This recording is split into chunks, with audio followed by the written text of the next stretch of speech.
ना कि इस मुल्क के साथ क्या हो रहा है और क्या होता आया है।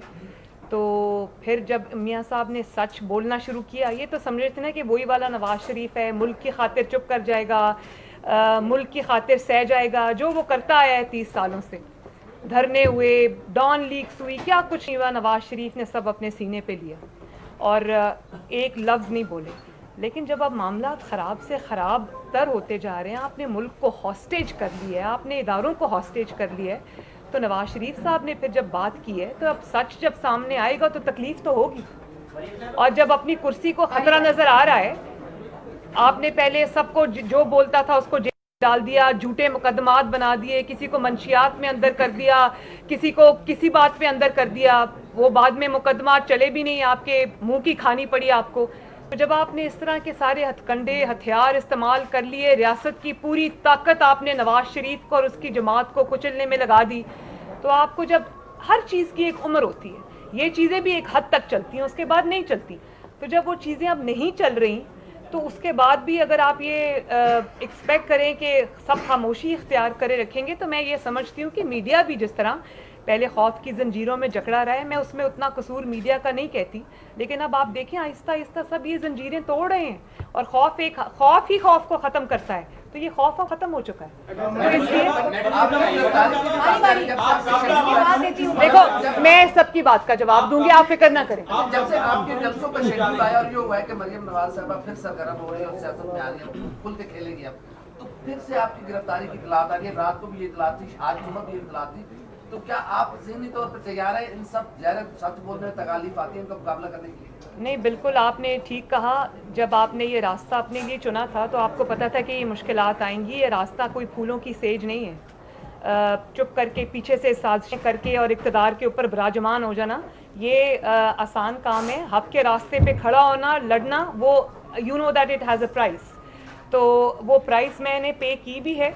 मेरे वालिद के सामने मुझे गिरफ़्तार किया, पहली दफ़ा मेरी वालदा जब बीमार थी, मैं आई, मुझे गिरफ़्तार किया। मुझे उसका कोई खौफ जो है ना, वो एक ही दफ़ा होता है। मुझे वैसे पहले दफ़ा भी नहीं था, अब करेंगे। तो मेरी ये एक गुजारिश है और वो ये सुन लें कि अब आप अगर ये करेंगे तो मैं तो गिरफ़्तार हो जाऊंगी। देखें ना, गिरफ़्तार करेंगे तो गिरफ़्तार हो जाऊंगी, लेकिन स्याही तो आपके अपने चेहरे पे मली जाएगी।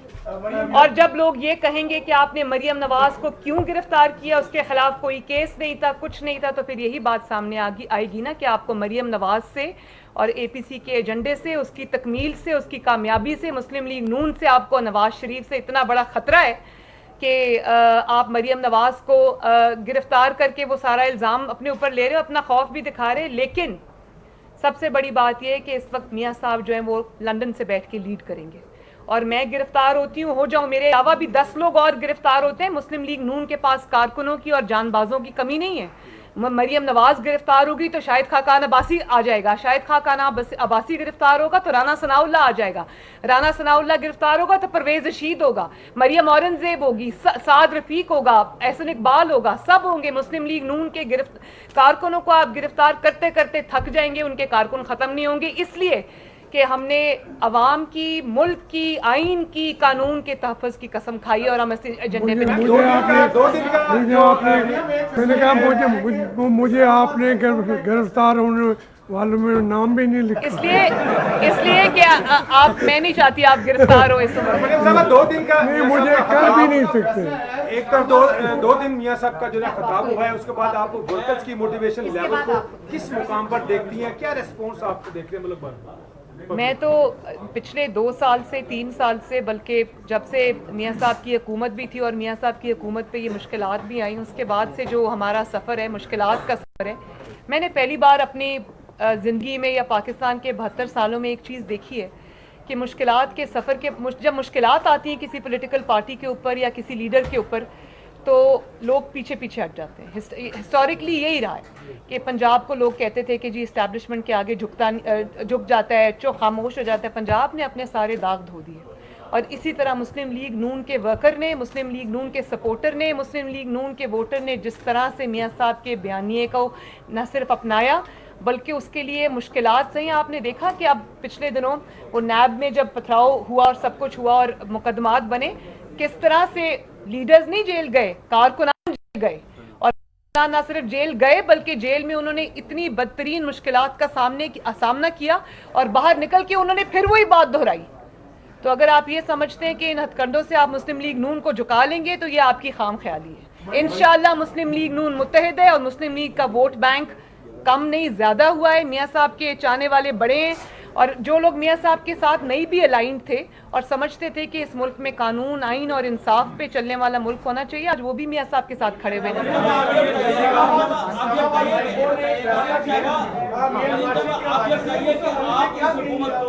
आप इस हुकूमत को किस तरीके से हटाएंगी? जलसे जुलूस, राब्ता अवाम मुहिम, ये पॉलिटिकल एक्टिविटीज है, ये तो हो जाएगी, लेकिन आपके पास क्या ऐसा प्लान है कि ये हुकूमत हट जाए, उसके बाद एक नई इलेक्शन हो?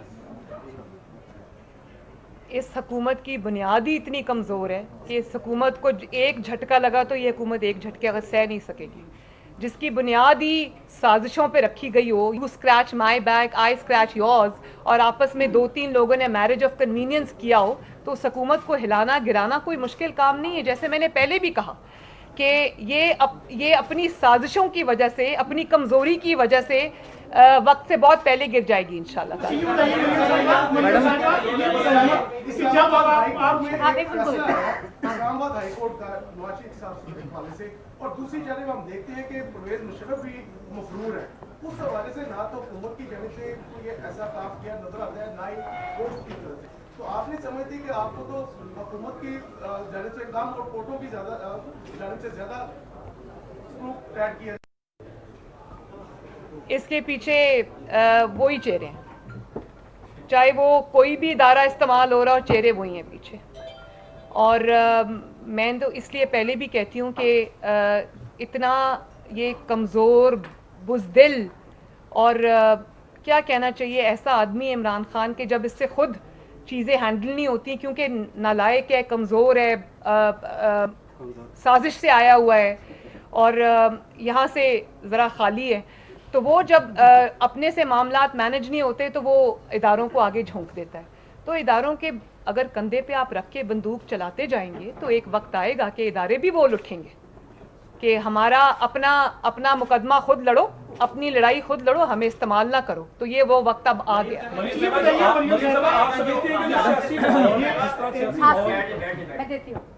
जिस तरह सियासी माहौल गर्म हो गया है और जो हालात इस पे चल रहे हैं, आपने समझ ली कि अब डायलॉग वाली बात खत्म हो गई है? क्योंकि हमेशा माजी में भी देखने में आता रहा कि सियासतदान डायलॉग के ऊपर बिलीव करते हैं, तो ये तसादुम की तरफ नहीं बढ़ेंगे आगे? देखें, डायलॉग किसी ऐसी कुव्वत से होता है जिसके अंदर कुछ सेम्बलेंस ऑफ ओरिजिनलिटी हो, कोई कानून हो, इंसाफ हो। मैं ऐसे इंसान से या ऐसी हुकूमत से या जो उस हुकूमत के पीछे खड़े हैं जो कि ना आइन में बिलीव करते हैं ना कानून में बिलीव करते हैं, लोगों की वोट की ताकत को पाँव के नीचे रोंद के आए हैं। वोट लोगों ने किसी को डाला, डब्बे में से निकला किसी और के नाम, और फिर RTS डाउन करके जो कर दिया, ऐसी हुकूमत को तो मैं मानने को तैयार नहीं हूँ। आप डायलॉग की बात करते हैं, ऐसी हुकूमत को तो मैं आपने मेरे मुंह से आज तक नहीं सुना होगा वजीर आज़म। मैं उसको ना वजीर आज़म मानती हूँ, ना मैं इस जाली हुकूमत को मानती हूँ, ना मैं इस किसी किस्म के सेटअप को मानती हूँ। इस सेटअप को हमें पहले दिन से ललकारना चाहिए था, इसको एक्सपोज करना चाहिए था। हाउएवर देर आए दुरुस्त आए। अच्छा मैडम ये बताएं कि ये जो हुकूमत आपके खिलाफ अब निकल आएंगे मैदान के अंदर, आप समझती हैं कि हुकूमत अब घर चली जाएगी? आप नून लीग में इतनी पावर है कि हुकूमत को जो है वो पछाड़ देगी? नून लीग में तो अल्हम्दुलिल्लाह जो पावर है, तभी तो आप देख रहे हैं ना कि जब मियाँ साहब एक तकरीर करते हैं तो उसके बाद पूरा दिन 10 लोग आके जो है वो उनकी तकरीर का असर ज़ायल करने की एक नाकाम कोशिश करते हैं। वो लॉन्च कर दिए जाते हैं, उसके बाद कुछ और लोगों को बिठा दिया जाता है जिसको कहा ये एजेंडा मिला होता है कि मियाँ साहब की तकरीर को गलत अंदाज से पेश करो, ये करो वो करो। तो ये तो उसी से जाहिर है। अभी जवाब आने जी आसिफ ने बयान दिया है आसिफ जरदारी के हवाले से, जो आप लॉन्ग प्ले करना जा रही है उसके अंदर अगर इस तरह के बयान आते रहेंगे तो ख्वाजा आसिफ ने क्लियर बात की है कि आसिफ जरदारी पे यकीन नहीं कर सकते। आप कर रही हैं और क्या ख्वाजा आसिफ को शोकाज किया है आप लोगों ने? इस बात उनसे ज्यादा जो क्लियरर बात है वो मियाँ साहब ने आज खुद कर दी अपनी स्पीच पे, लाइव गई है, पूरी दुनिया ने सुनी है। और मियाँ साहब ये समझते हैं कि हम सब जमातों को इकट्ठा होकर चलना है और चाहे वो पीपल्स पार्टी हो, चाहे वो JUIF हो, चाहे वो हम हो, मुस्लिम लीग नून हो, या वो ANP हो, या वो कोई भी जमात हो, छोटी जमातें भी, हम सबको इकट्ठा चलना है। हम सब की यूनिटी होनी चाहिए और उसको इंश्योर मियाँ साहब ने खुद किया। Thank you. आप फैसला कुन राउंड खेलने जा रही हैं, तो आपके ज़हन में क्या है कि ये हुकूमत कितने अरसे में गिर जाएगी, या इस हुकूमत के पास कितना एक टाइम आप समझती हैं अब रह गया? जो जिस तरह से उनके रिएक्शन आ रहे हैं उससे तो मुझे लगता है कि वो शायद जो APC ने पूरा अपना टाइम फ्रेम दिया हुआ है और जो टाइम टेबल दिया हुआ है, ये तो उससे भी पहले इंशाल्लाह लुढ़क जाएगी। आप इन दो बड़ी शख्सियात के बीच में बैठ के हमसे बात कर रही हैं, रशीद साहब हैं, जावेद हाशमी साहब हैं, कि बहुत बड़ी हिस्ट्री है।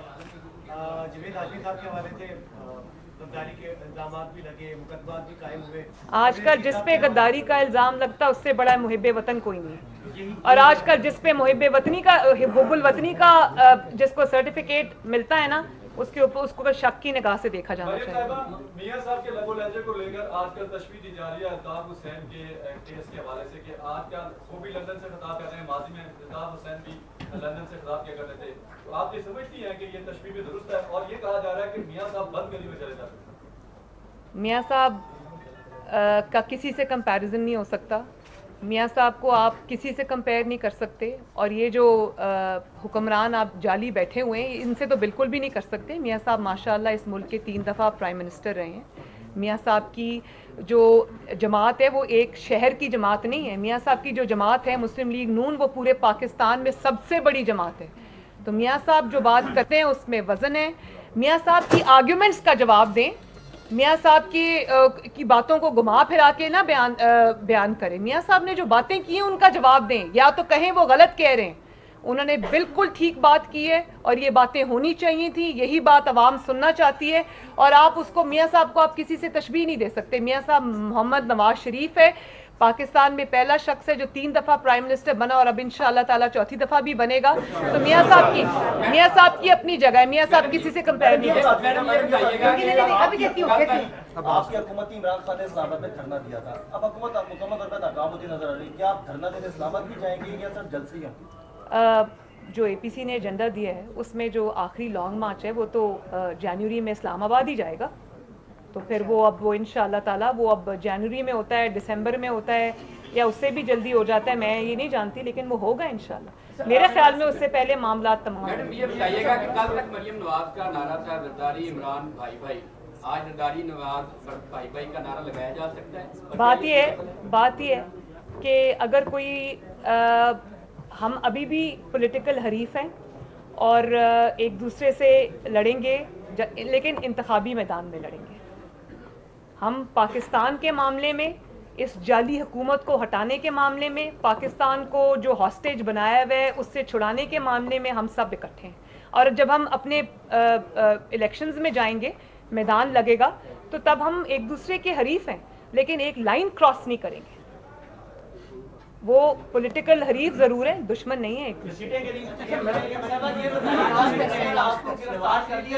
पाकिस्तान के नवाज शरीफ ने जो पाकिस्तान के मिसाइली सुराग के ऊपर इंकशाफात, आपको नहीं लगता कि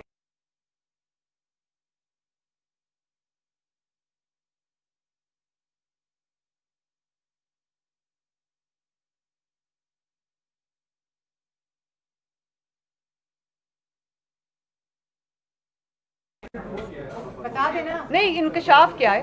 वो तो बहुत अच्छा इंकशाफ है कि नवाज शरीफ ने मिसाइल उठा के साइंटिस्ट को दिया कि मुझे ऐसा मिसाइल पाकिस्तान के लिए बना के दो। उसमें इंकशाफ क्या है? वो तो बहुत अच्छी बात है। उससे तो नवाज शरीफ का ये हुब्बुल वतनी जाहिर होती है कि नवाज शरीफ बेशक अपने हमसायों से अच्छे ताल्लुकात चाहता है, लेकिन जहां पाकिस्तान की डिफेंस की बात आती है, जहां पाकिस्तान की सालमियत की बात आती है, नवाज शरीफ अपने मुल्क के लिए नाकाबिले तस्खीर उसको बनाएगा इंशाल्लाह। चाहे वो मिसाइल हो या वो एटॉमिक एक्सप्लोजन हो, नवाज शरीफ ने हर जगह साबित किया है। ये बताइएगा कि अल्टीमेटली जितनी भी पॉलिटिकल जद्दोजहद हो, लेकिन कुछ कुव्वतें हैं जिनसे आपको बात करनी पड़ती है, तो क्या वो एक ऑप्शन रखा है मुस्लिम लीग नून ने, या फिर प्योरली डेमोक्रेटिक रूल के लिए आगे बढ़ेंगे आप लोग? 72 साल में यही होता है कि इमरान खान जैसी कठपुतलियों से तो कोई बात नहीं करता, उनके पीछे जो डोरियां हिलाने वाले लोग उनसे बात करते हैं। लेकिन एक फैसला मियां साहब ने कर लिया है कि किसी से कोई बात नहीं होगी। अगर अपनी जंग लड़ेंगे तो आवाम के बलबूते पे लड़ेंगे, अपने असूलों पे लड़ेंगे और दैट्स इट। जी हाँ जी,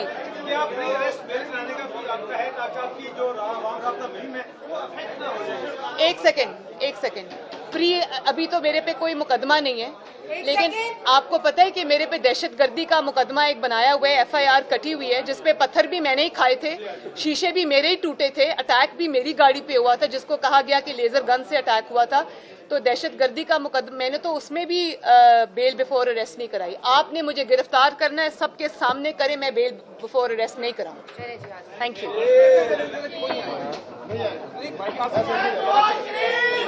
आप अभी बैठे, आप गिर जाएंगे। Thank you.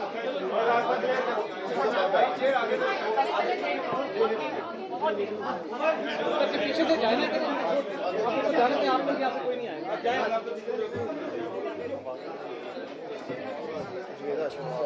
नहीं भाई, साथ जरूर है लेकिन रूल के साथ उधर चले, यहाँ से कोई नहीं जाएगा।